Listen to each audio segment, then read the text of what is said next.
Voilà, Monsieur Vigil, bonjour. Bonjour, cher. Merci d'avoir accepté notre invitation. C'est vrai que notre émission est très matinale et que ce n'est pas toujours facile lorsqu'on est habitué à autre chose le week-end de se lever pour répondre à cette invitation. Merci une fois encore de répondre à cette invitation. Vous êtes un spécialiste des questions de sécurité.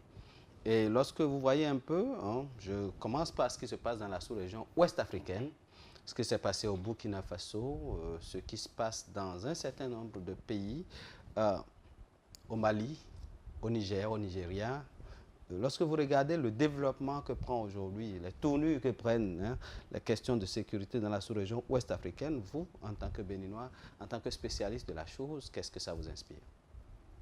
Merci à tous de m'avoir invité ce matin. De toute façon, les dimanches matins, on est à la tâche. Les Chinois travaillent tous les jours. Ils sont plus d'1 milliard. Il faut que nous nous mettions au travail.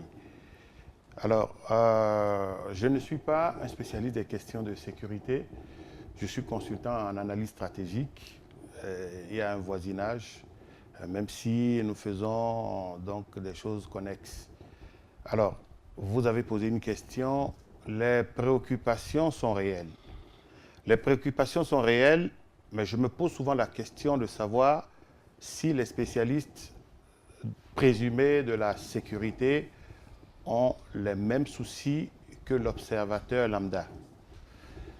Il y a quelques mois, je dirais un peu plus d'une année, nous avions évoqué la situation dans la sous-région et en off, on a eu beaucoup d'interpellations, on a eu beaucoup de commentaires. Vous savez, aujourd'hui, mon ami Moutondi parlait de la mondialisation des choses. On a l'impression que dans notre coin, ici, en zone tropicale, personne ne s'intéresse à nous. Vous prenez 4 à 5 heures de voyage et vous allez au Maroc ou dans l'Hexagone, vous verrez, il y a de petits bureaux qui sont destinés à observer, des observatoires donc, pour chaque petit village sur la planète. Et ce n'est pas pour rien qu'on vous a fait des adresses, de nouveaux codes d'adressage au niveau des villes. Et aujourd'hui, vous pouvez circuler avec vos téléphones. C'est pour pouvoir bien plus facilement monitorer.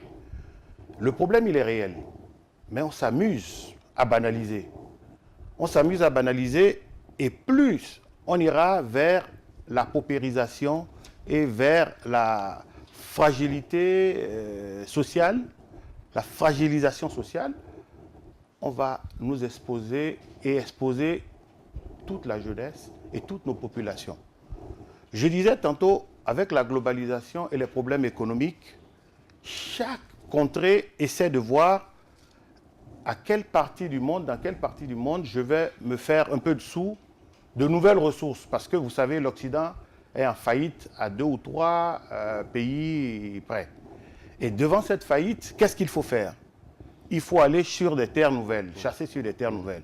En arrivant sur ces terres nouvelles, on se demande, est-ce qu'ils ont pris des mesures de protection, de sécurité? Est-ce qu'ils ont prévenu des choses?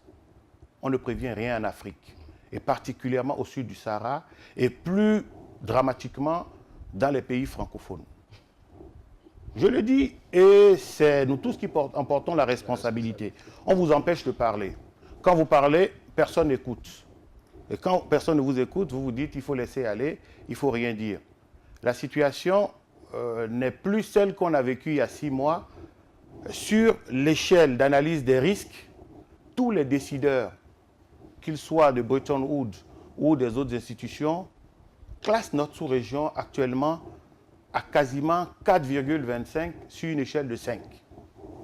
La délinquance, cybercriminalité, la malgouvernance et les intimidations djihadistes, le terrorisme du ventre également. Vous avez les Katibas qui sont donc des bases arrières de préparation au combat qui sont en train de se disséminer dans la sous-région à une allure vertigineuse. Le principe est quoi? On va créer beaucoup de mosquées. Quand je suis reparti à Ouagadougou il y a quelques mois, j'ai eu un frisson. Le nombre de personnes enturbanées et voilées m'a interpellé. ça ne se passait pas ainsi. On a l'impression que Il y a une augmentation. Ah oui, oui, oui, une augmentation drastique. Et quand il y a des accumulations de population qui ne font pas grand-chose ou qui ne font pas qui ne sont pas dans des activités réglementées, vous avez un problème d'hygiène qui se pose. Donc Ouagadougou commence à être dans les ordures, Ouagadougou Label. Et ça, c'est Ouagadougou. Vous n'êtes pas allé, je ne suis pas allé à l'intérieur pour évaluer. Mais quand je suis un peu les notes de vigilance des organismes spécialisés, je me dis, le Sahel est un gros brasier. Et nous sommes en ligne de front. Je m'étonne que des spécialistes étoilés disent, on n'est pas en ligne de front. On est quasiment en ligne de front. Nous avons à l'est le front Boko Haram d'abord. Nous avons les turbulences du pétrole, où ceux qui viennent des régions qui devraient en profiter se révoltent. Vous avez la délinquance dont le fief est dans Lagos et aux alentours, et qui de temps en temps donc revient vers nous. Ce n'est pas pitié, et je remercie l'Éternel. Je ne suis pas un chauvin, mais je pense que Dieu Tout-Puissant veille sur nous. Tout le reste, et d'ailleurs, paix à son âme, le général Kérékou avait dit, tous les jours, il bénit le Seigneur pour la sécurité, parce que tout général qu'il était, il pensait qu'il y avait quand même suffisamment de failles pour que... Mais quand on ne prend pas au sérieux les choses, on en arrive où on est là. Donc je disais qu'à l'Est, on a un gros front. Il y a quelques mois, il y a 8 mois environ, j'ai lu une autre note de conjoncture où les gens s'amusent à faire des simulations. En allant attaquer tel pays, intimider la gouvernance pour avoir des marchés, les multinationales commanditent des expertises. Et on disait, au Bénin et au Togo, quelle est la capacité de résilience des populations aux côtés de leurs autorités, aux côtés de leurs dirigeants? Allons nous poser des actes qui amèneront des soutiens populaires, donc des soulèvements, ou bien est-ce que ce serait bon débarras pour ces populations? Et vous imaginez, dans toute la région UEMOA, les points sont remontés quasiment 4, 6, 7 points au-dessus. Donc on est presque, on a l'impression que les gens étouffent. Donc au Mali, où ils sont en situation dramatique, la population préfère aujourd'hui, à près de 82%, ça c'est des chiffres récents, 82%, à ce que les djihadistes rentrent dans Bamako, alors que vous savez que l'échec de 2012-2013 était dû à la vigilance de la population, au soulèvement aux côtés des autorités publiques. Quand bien même les commandements des armées étaient quasiment corrompus. Aujourd'hui, la même situation revient. Je m'étonne que les gens aient sanctionné le capitaine Sanogo aussi facilement, sans chercher à savoir celui qui a perdu dans son unité 100 braves compagnons, il devient déglingué. Est-ce qu'on l'a présenté à un psychologue? Et quand il sait, en tant que spécialiste des transmissions, qu'il a intercepté des messages et qu'il sait que c'est dans la hiérarchie qu'on a pris beaucoup d'argent. Parce que vous savez, la lutte dans le Sahel également, c'est sur fond de trafic de stupéfiants. Vous savez, ils sont dans des hôtels, UP, à Alger, à Paris, dans les capitales européennes. Et qu'est-ce qu'on est en train de nous dire? Au plus fort de la crise, quand un jeune, un cadet à nous tombait, un pilote français tombait dans le nord, des djihadistes paradaient avec les boubous bleus dans les hôtels à Paris. Et qu'ils vous souviennent, à l'époque, une chaîne célèbre de télévision française a retransmis donc les récriminations et les revendications du porte-parole de ces mouvements djihadistes à Paris. Et on se demande alors qui est bête, on prend qui pour le con? Donc dans le nord, vous avez le Niger, le Burkina et le Mali. Juste à côté d'eux, vous avez le Tchad qui subit et les mouvements djihadistes venant de Boko Haram et les mouvements relatifs à toutes les conséquences de ce que feu, paix à son âme, le grand-père Kadhafi nous a légué comme bébé. Parce qu'à la fin des années 80, on ne revient pas suffisamment là-dessus. Où il a voulu islamiser à tour de bras, il a monté les fameuses légions islamiques. Ça a été un travail de sape de 30 ans pour apprendre aux Touaregs qui sont au-dessus des négros africains. pour apprendre aux Arabo-Berbères qu'ils sont au-dessus des négro-africains. La situation en Mauritanie, vous la voyez. Et on s'amuse, on fait fi de tout ça, et puis on monte des forces en attente. Les forces en attente vont faire quoi aujourd'hui? Quelle capacité de feu? Quelle capacité de réaction? Quel engagement psychologique? Engagement au niveau des hommes. Encore qu'aujourd'hui, les djihadistes ont changé la méthode. Ils ont changé complètement. On parlait d'asymétrie devenue finalement conventionnelle, mais l'asymétrie devient une asymétrie excentrique. Donc, dans votre propre maison, dans votre propre famille, vous êtes attaqué, vous êtes dépouillé, et une tête pensante du Sahel vient de tomber. Les gens n'ont pas fait attention, on n'a pas fait exploser sa maison. Les gars avaient tous les moyens, ils l'avaient pisté pour le faire tomber. Ceux qui ont été pendant 30 ans les garants de son enrichissement personnel, licite ou illicite, je ne voudrais pas en parler, mais ils l'ont liquidé. On a vu la crème des chefs d'État ou des responsables, des dirigeants de la région de l'Union africaine et de la sous-région ouest africaine aller pleurer, chanter le requiem.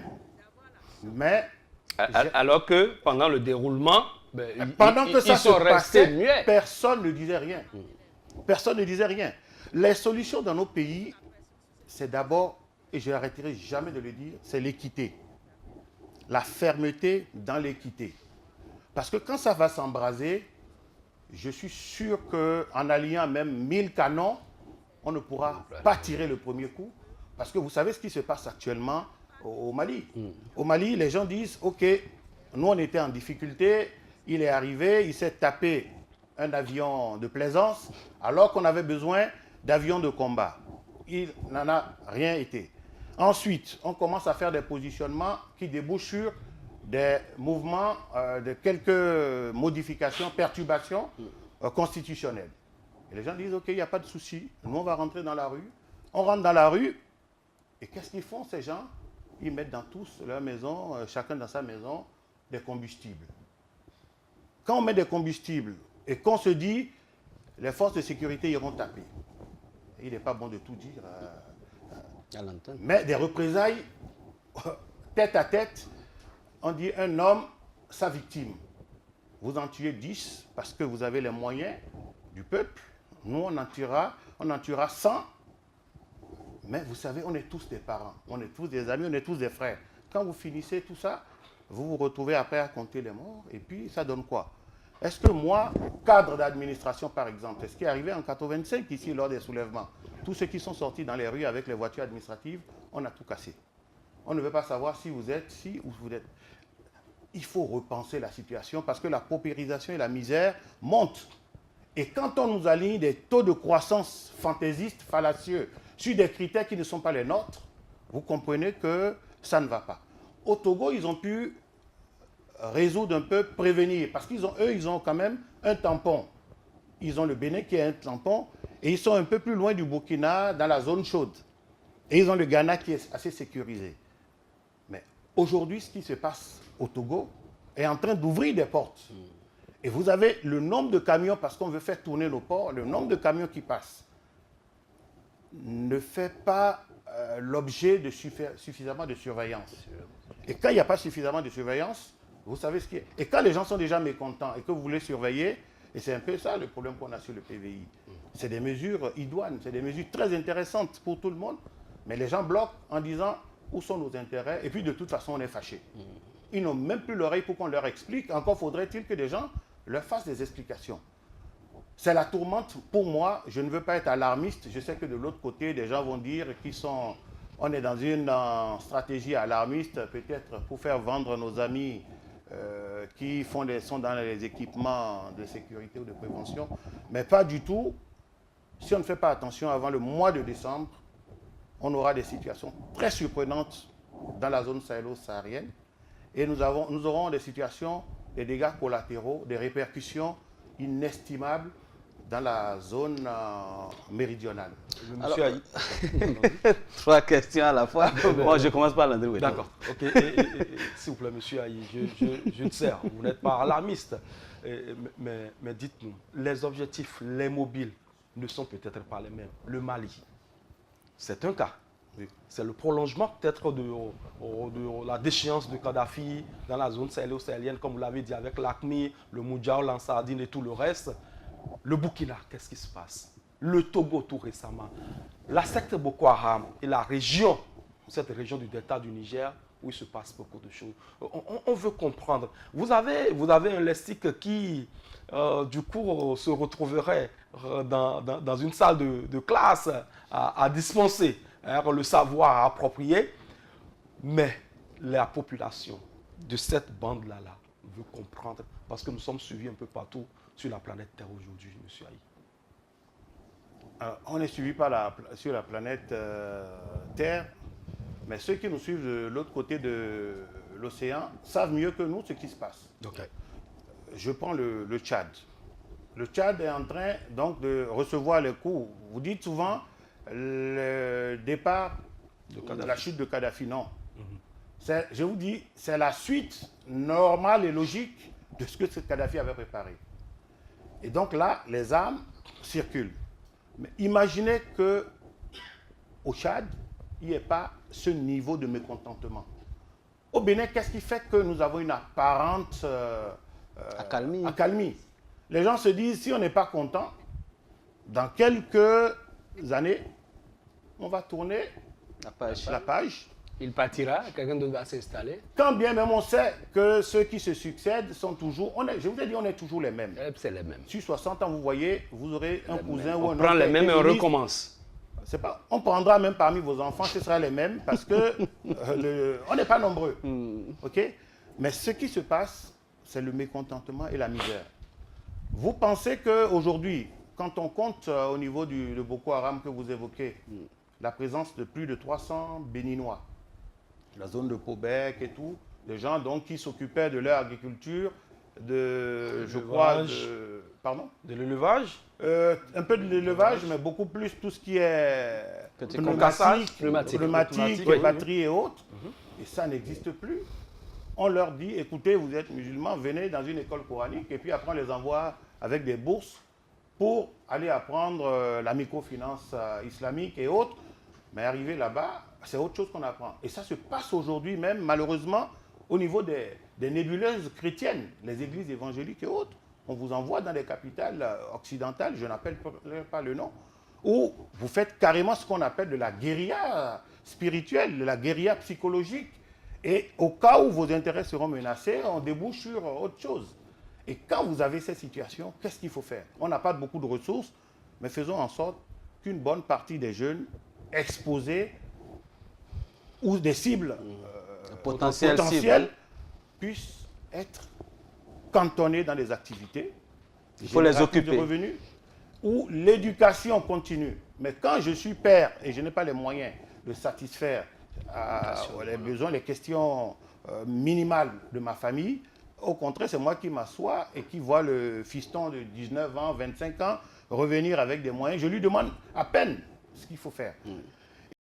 Également, une gouvernance qui copie trop facilement sur l'Occident. Je voudrais parler un peu de tout ce qui est fiscalisation et autres. On n'a pas, quand vous payez un impôt en Occident, en Hollande et autres, je ne voudrais même pas parler de la France qui est un autre cas. Quand vous payez, vous avez l'obligation de demander des comptes. Je dis même l'obligation, ce n'est pas un droit, c'est une obligation de demander des comptes. Et quand vous demandez des comptes et que vous les avez, facilement vous donnez. On parle des partenaires techniques et financiers. C'est de l'argent du contribuable là-bas qui nous envoie. Et ce n'est pas l'argent du contribuable public. Mais qu'est-ce qui se passe dans nos pays? Les administrations s'asseyent et trônent sur l'argent public qui arrive et ça ne repart pas aux homologues de ceux qui ont envoyé l'argent. C'est envoyé vers les populations et vers les contribuables. Et chez nous, le contribuable, c'est quoi? C'est 80% du secteur privé. Et c'est pour ça qu'il y a quelques mois, tout le monde s'est mobilisé pour avoir à la tête du pays un dirigeant du secteur privé. Donc on espère qu'on va aller dans cette logique. Si le Bénin, par exemple, arrive à calmer le jeu, le Togo sera obligé de suivre. Si le Togo ne suit pas, les gens qui voudront les déstabiliser n'auront pas peur de passer par le pays. Et ceux-là, ce n'est pas des gens étrangers. Hein. Ce sont les autochtones qui disent, aujourd'hui, nous, on a un peu de sous, on ne va plus mettre les gens dans la rue. Mais comme l'argent du contribuable est utilisé pour tuer le contribuable, on prend les dispositions pour que les moyens du contribuable viennent d'ailleurs neutraliser ce qui tue le contribuable. Oui, mais monsieur, est-ce que déjà le Togo ne sent pas la déstabilisation ces derniers jours? Le Togo sent la déstabilisation venant de qui? Qui déstabilise qui? La gouvernance déstabilise le pays.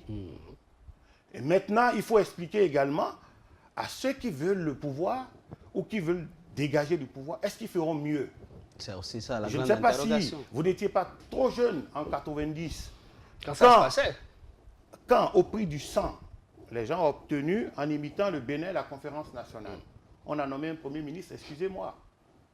On a mis une classe politique d'opposition en face de feu le général Eyadema. Au lieu d'engager tout de suite des réformes, comme le président Soglo l'a fait au Bénin, mais ils se réunissaient tout le temps en Allemagne pour prendre du champagne. Je suis désolé de vous le dire, je suis un petit-fils à ces gens-là. Ils ont passé le temps à prendre du champagne et à savourer leur victoire. Et vous savez, l'autre est un militaire. On a beau dire qu'il sort des rangs. D'ailleurs, c'est ceux qui sortent des rangs qui sont les meilleurs. Absolument. Il a peaufiné sa contre-offensive. Stratégie. Et vous voyez la suite. Hein? Et c'est ça qui continue.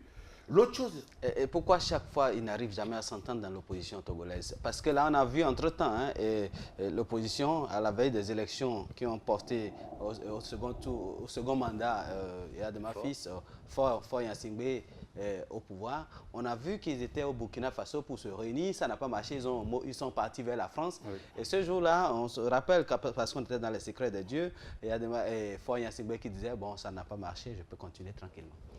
Alors, est-ce que vous connaissez en Afrique des fronts d'opposition qui marchent longtemps? C'est vraiment à chercher. Hein. Des fronts d'opposition qui marchent longtemps, ça veut dire qu'on n'a pas d'idéaux. On pense qu'à soi. Parce qu'à un moment donné, vous vous dites, quand c'est l'intérêt national, on se regroupe. Et quand l'intérêt national est passé, et que ce sont des problèmes réels, on en parle, quitte à en pâtir.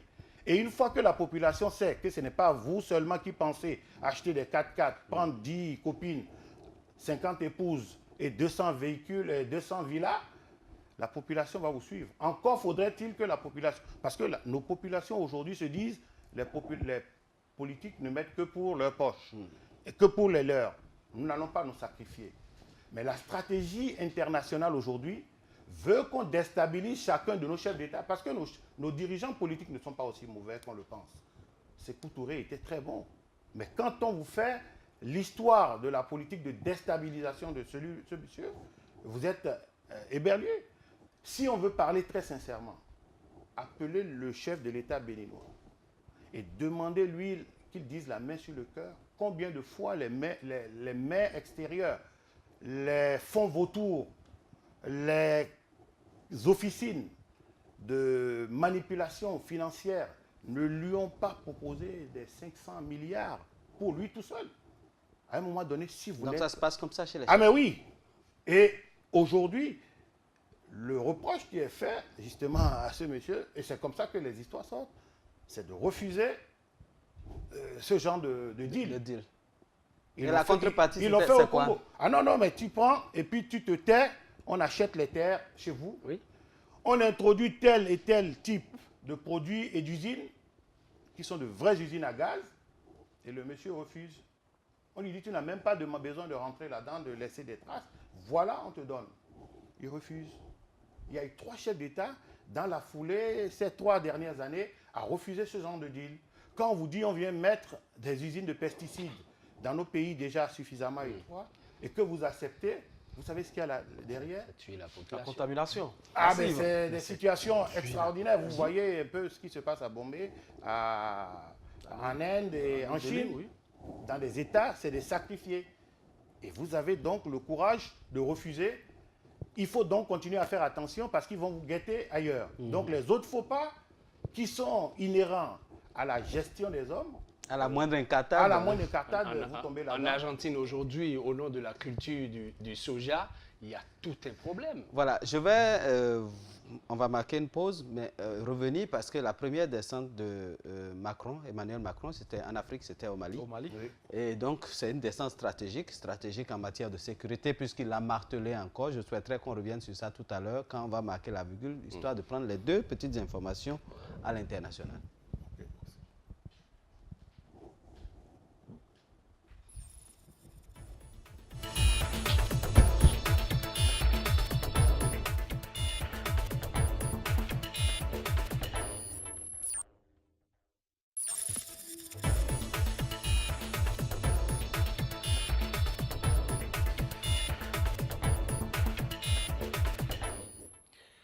Première descente dans cette deuxième virgule, l'Angola, où le parti au pouvoir a remporté largement, mais là carrément sans surprise, les élections disputées mercredi dernier. Son candidat, João Lourenço, succédera à la présidence à José Eduardo dos Santos, qui a régné, je vous rappelle, sans partage pendant 38 ans. Et c'est sans surprise que la population accueille cette nouvelle. Reportage.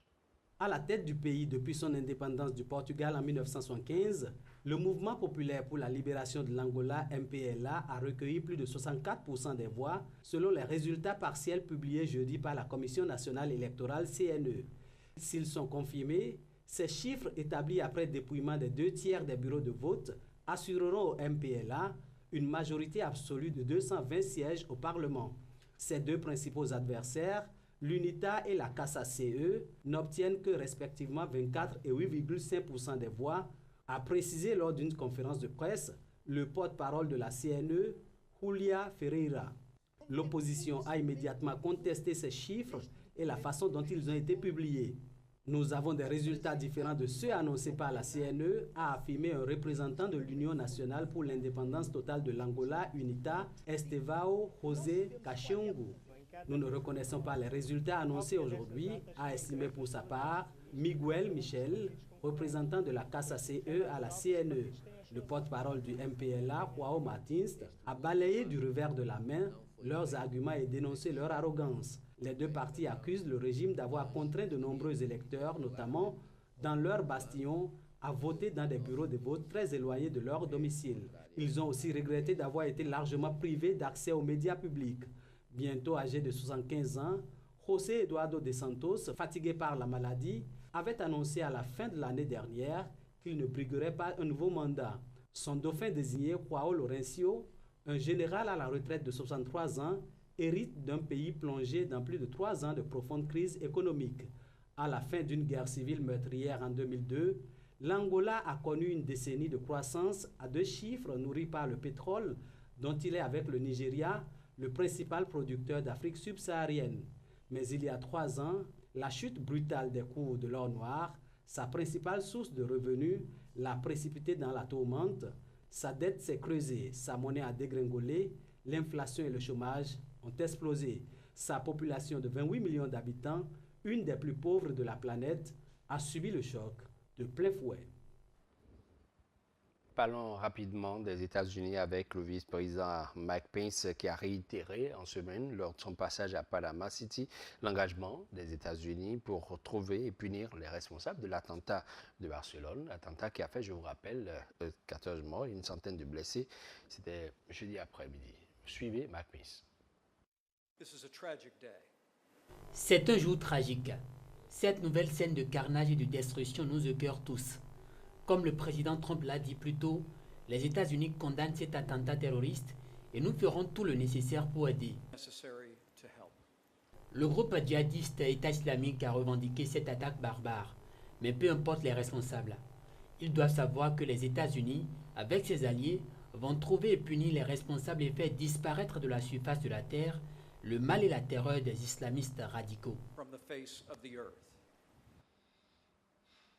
Rappelons que hier, samedi, à Barcelone, il y a eu une forte mobilisation, une grande parade dans la ville, la parade contre la peur, pour dire à ces djihadistes, eh bien, nous n'avons pas peur, si c'est ce que vous voulez. Voilà, c'était la dernière information de la virgule informative de Money Live. Retour en plateau, Valentin Ajibocha avec notre... Lorsqu'on entend ces genres de trucs, est-ce qu'on se pose des questions? Aujourd'hui, j'aimerais bien prendre vos avis avant de revenir aux spécialistes. Les méthodes ont changé. On prend un camion, on fonce sur des gens. On prend peut-être un couteau, on poignarde des militaires. On a entendu ça en Angleterre et puis de l'autre côté de la France. La méthode a complètement changé. Et lorsqu'on écoute les dirigeants des grandes puissances, on se demande si, qu'est-ce qui se passe véritablement. Landry Wetman. Oui, la guerre contre le djihadisme, je ne voudrais pas être sceptique, mais pour moi, elle est une guerre à l'usure. Comme l'a dit le spécialiste tout à l'heure, M. Aïe, c'est difficile de contrôler cette masse de djihadistes parce qu'il y a je ne sais pas, le terme approprié, c'est l'insémination, la dissémination de cette couche-là qui se font dans la masse. Parce que, M. Aïe l'a dit tout à l'heure, quand vous allez du côté de Burkina, tous ceux qui portent le burqa, c'est-à-dire que c'est leur voile. Vous ne savez pas si c'est des hommes ou si c'est des femmes. Ça se développe aussi du côté de Malanville. Voilà, ce qui se met au dos, est-ce que c'est des enfants? Est-ce que c'est des sacs à explosifs?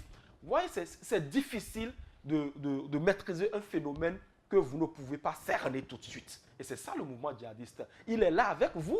Ceux qui ont commis l'attentat de 11 septembre du côté des États-Unis, c'est des gens qui ont vécu sur le territoire. C'est des gens qui ont été, excusez-moi du peu, fabriqués par la CIA en son temps et qui se sont retournés dans le système et qui ont agi avec la complicité d'un certain nombre de responsables. Donc je crois que ça va être difficile de cerner le mouvement djihadiste.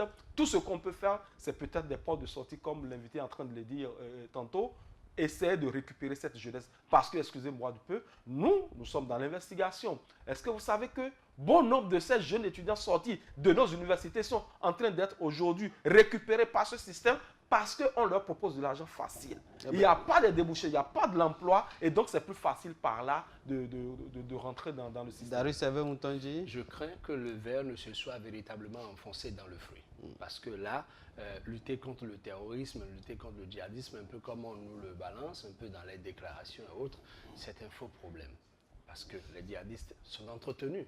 Il y a un certain nombre de choses. Il y a une corrélation. Il y a des relations très étroites entre qui on ne peut pas imaginer et ces groupes-là. Donc, dans les attentats et après les attentats, les déclarations et autres, moi je commence un peu par fermer les yeux là-dessus.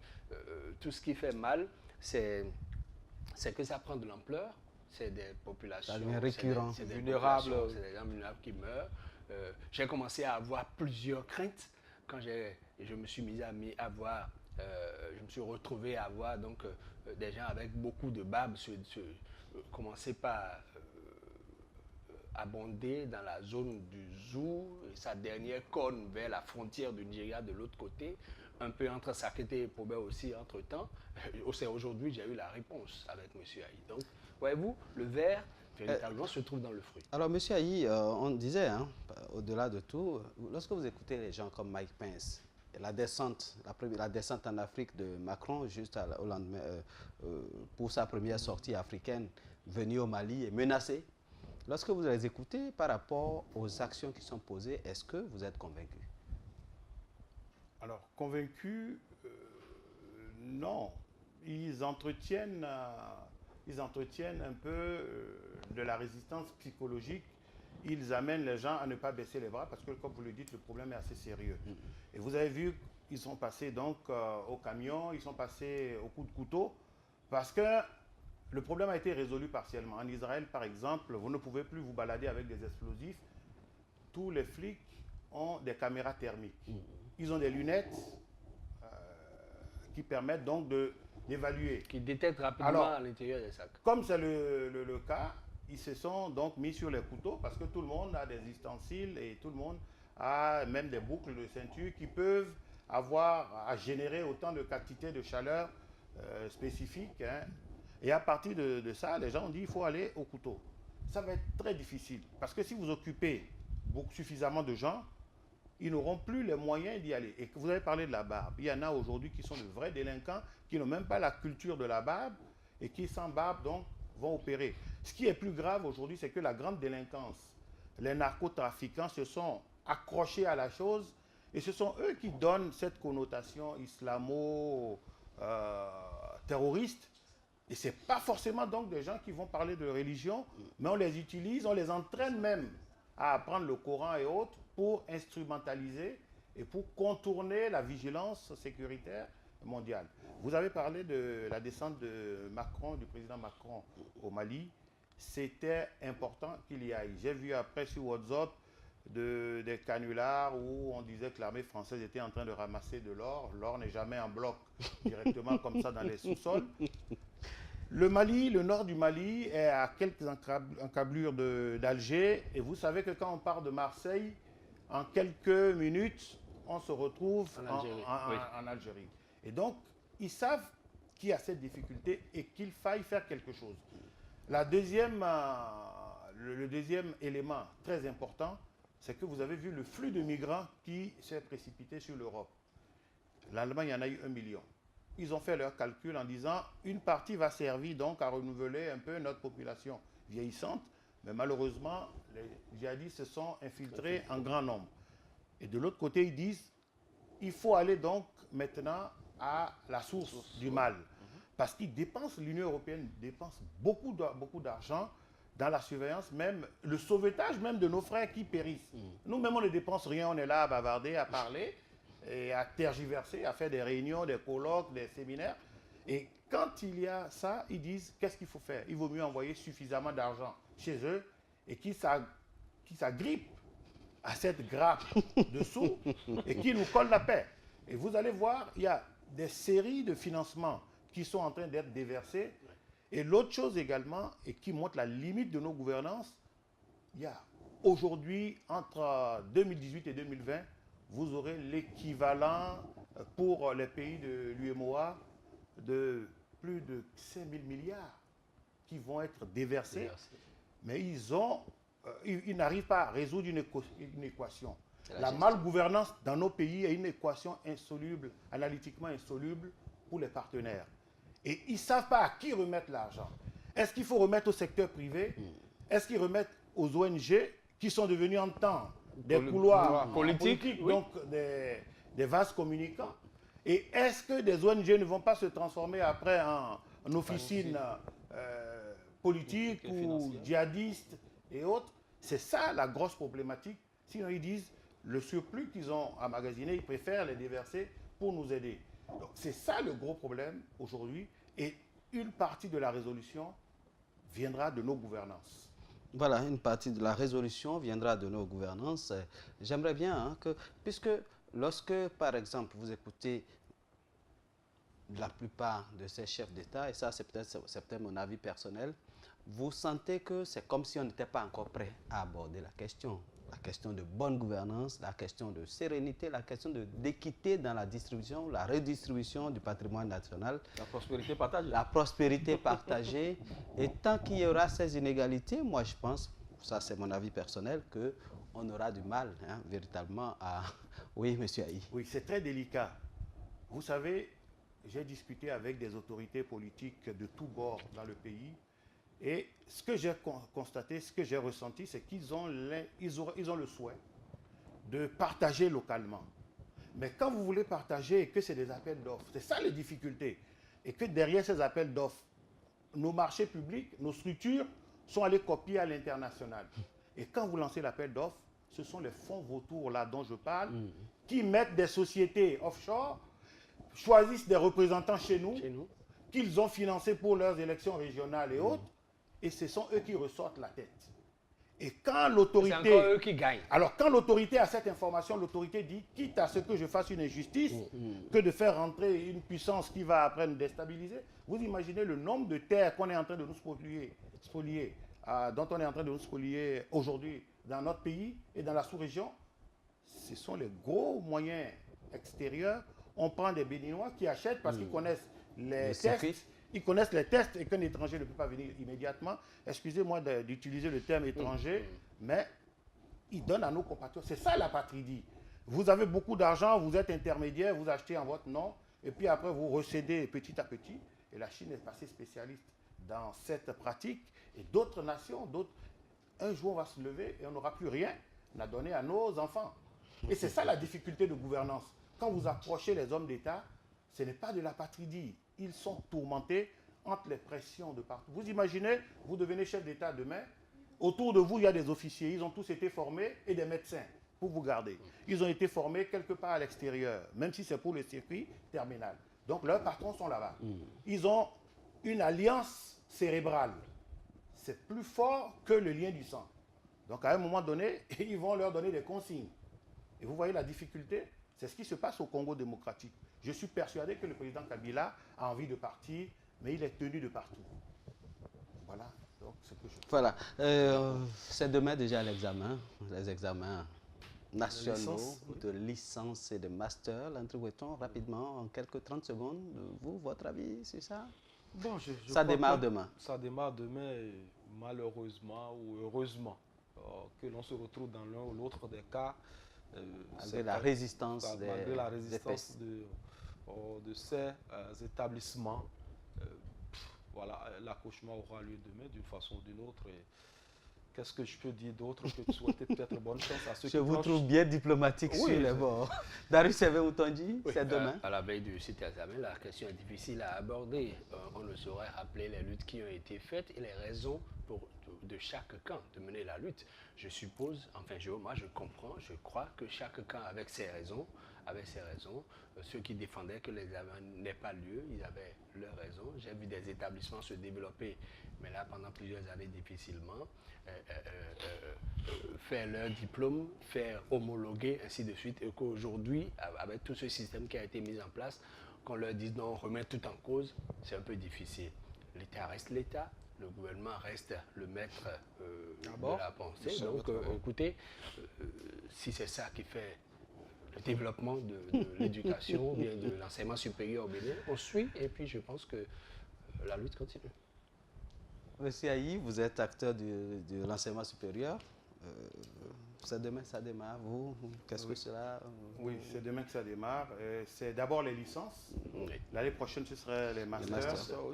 Je peux vous dire, contrairement à ce que les gens ont dû distiller et que vous savez, j'étais l'un des partisans acharnés du non à l'examen national. Non à l'examen national parce que nous sommes dans un pays où l'équité, je reviens, a déserté le forum, où la béninoiserie est devenue un maître mot et où l'entrepreneuriat, dans les autres pays, l'entrepreneur privé a son intelligence qui est valorisée, mais quand vous entreprenez dans le privé, dans notre pays, vous avez l'impression d'être des rebuts, vous avez l'impression d'être ceux qui ont échoué, et ce n'est pas le cas. Et nous, donc, à un moment donné, nous avons eu une crainte qu'on ne nous caporalise sous un fond de médiocrité, de jalousie et d'aigreur. Mais nous avons eu la chance, et je vous dis c'est une chance. C'est vrai qu'on a fait monter la pression, mais à un moment donné, les autorités publiques nous ont écoutés. On s'est assis, on a dit quelles sont les chances et quels sont les désastres qu'on peut redouter. Quels sont les dérapages. Et on a pris des garanties. Qu'un Kidam ne vienne pas, parce qu'il est en sciences fondamentales, imposer des sujets à des gens qui sont en sciences appliquées. C'est ce désordre-là qu'on redoutait. C'est ça, cette méchanceté gratuite de gens qui bloquent vos dossiers. 2 ans après, ils sont à la retraite, où ils trouvent, même en étant en activité, des sous-mains, des personnes écrans pour aller créer des établissements concurrents après avoir pris vos programmes. C'est ça le gros problème. Mais quand on a eu les garanties, et conscient des problèmes et des lacunes que nous avons, comment vous pouvez comprendre qu'une autorité qui, après des inspections, constate de manière répétée que vous avez 60 étudiants dans tel établissement et que vous lui faites signer 150 diplômes en co-signature. C'est un problème. C'est un problème. Et ça se passe chez nous. Ce sont nos lacunes. Je vais vous dire une chose. C'est un linge sale qui a été lavé en famille, je l'espère. Mais il y a une semaine, jour pour jour, dimanche dernier, tout le staff d'Irgib Africa était au boulot parce que samedi soir, nous avons proclamé les résultats et désigné devant les parents ceux qui devraient aller répondre, nous défendre dans la compétition des examens nationaux. Et nous avons dit, nous allons aux examens nationaux. Nous sommes déjà dans le système international. Nos diplômes sont en co-signature avec des universités du top 100 mondial. Nous avons l'ingénierie reconnue. Nous avons 5 partenariats avec des ministères stratégiques dans notre pays et dans l'UEMOA. Donc on est sur des fronts où on n'est pas égalé. Fausse modestie, je laisse de côté. Alors, nous avons maintenant notre talon d'Achille dans certains domaines où nous cherchons des partenariats localement et à l'international. Mais quand on dit aux parents que le gouvernement demande qu'on respecte scrupuleusement les exigences du LMD, donc on libère des enfants avec leur licence avec 104 de l'institution. En réalité, le gouvernement n'avait pas retiré complètement les diplômes. Au début, dans les premiers communiqués, c'était ça. Vous avez écouté après le ministre, Madame la ministre, qui a dit « Les établissements vont délivrer un parchemin ». Nous, on aurait aimé que pour entrer dans le secteur public, que ce soit ainsi. On a eu des chancelleries étrangères qui ont dit « Non, on veut le diplôme que vous nous avez présenté il y a 5 ans et pour lequel on vous a envoyé 50 ou 60 assistants techniques pour monter des laboratoires à coût de milliards. Nous, on veut aller dans ce sens-là. Mais on félicite, je reviens de 2 mois d'enseignement dans l'Union européenne, et on félicite l'activité parce qu'on a remarqué également qu'il y a, et vous savez, il y a les diplômes classants partout dans le monde. Donc on dit, on y va. Mais des parents se sont soulevés pour dire, les enfants, même le dernier de la classe, doit aller à l'examen national, quitte à ce que vous gonfliez les bulletins. Donc en réalité, il faut pouvoir mettre fin à tout ça. Il ne faut pas que les examens nationaux soient ad vitam aeternam et que les engagements des uns et des autres soient pris. La relève, ce sont ces enfants. On ne sera jamais rien sans eux. Un professeur ne reste professeur que lorsqu'il publie, lorsqu'il montre des résultats, qu'il forme des gens et qu'il est là. Après ça, tu restes à la maison, tu perds ton titre. Voilà. Je vous remercie. Voilà, il est bien. Il n'a pas changé, hein, monsieur Ayi, il est resté le même. Très rapidement, cette émission tire à sa fin. Votre mot de fin? Non, l'émission ne tire pas à sa fin, elle est terminée. Merci pour le plateau. Merci à tous de nous avoir suivis. Merci à monsieur Ayi. Rendez-vous le week-end prochain. Darius Landry Wetton. Oui, merci beaucoup, monsieur Vigilaï, pour la promptitude à vouloir à répondre plutôt à nos préoccupations et celles de nos amis téléspectateurs. C'est fini, mon élève. Vous me permettrez encore une fois, Valentin Dibocha, de dire par anticipation, bonne fête de la Tabaski. Apparemment, vous avez un mouton qui vous attend. Non, d'une façon ou d'une autre, j'ai beaucoup d'amis mahométans, comme le dirait l'autre. Bonne fête à tous les islamistes, à tous les musulmans convaincus de ce que Allah, je le répète encore, est bonté, miséricorde. Rafi Zissou, cette année, on va s'assurer qu'il nous a tué, il a gorgé un mouton. Monsieur Ayi, votre mot de fin? Oui, je vous remercie et j'espère que je n'ai pas écorché des sensibilités. On a un devoir de responsabilité, de vérité les uns envers les autres et que bonne chance à nos jeunes candidats à la licence. On espère bien que vous serez encore disponible une autre fois à venir sur ce plateau. Pour les toutes les fois, de la cause, toutes les fois. Même si je sais que de l'autre côté du micro, enfin du studio, les gens font des commentaires qui ne nous avancent pas forcément. J'aurais aimé que ce soit des contributions. On me rappelle à l'ordre en me donnant des idées ou des arguments contraires, mais les commentaires n'avancent pas du tout et c'est ça, on est en train de passer du 25e sous-sol du sous-développement au 285e sous-sol du sous-développement. Voilà. Merci bien à vous. Comme une journée bien remplie nous donne un bon sommeil, une vie bien vécue nous mène à une mort paisible. C'est une citation de Léonard de Vinci. Je dis bien, Michel Goudio, on voit que la terre vous soit légère. Merci à chacun et à tous de nous avoir suivis. Rock Seissou et toute son équipe, toute l'équipe de la diffusion, toute l'équipe de préparation et de présentation de cette émission vous dit merci de nous avoir suivis. Modeste Dosanouanou nous retrouve samedi prochain pour la suite en attendant qu'il ne se retrouve de l'autre côté du soleil levant. Merci et à la prochaine, à samedi prochain.